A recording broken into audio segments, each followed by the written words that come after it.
નમસ્કાર દર્શક મિત્રો, આપ જોઈ રહ્યા છો ઇન્ડિયા 24 ન્યૂઝ ચેનલ। હવે જોઈએ અગત્યના સમાચાર।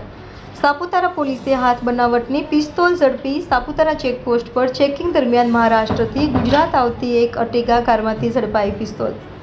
કારમાં સવાર બેને ઝડપી પાડ્યા, બેને વોન્ટેડ જાહેર કર્યા। પિસ્તોલ, મોબાઈલ અને કાર મળી 5.70 લાખનો મુદ્દામાલ પોલીસે કર્યો કબજે। સાપુતારા પોલીસે વધુ તપાસ હાથ ધરી।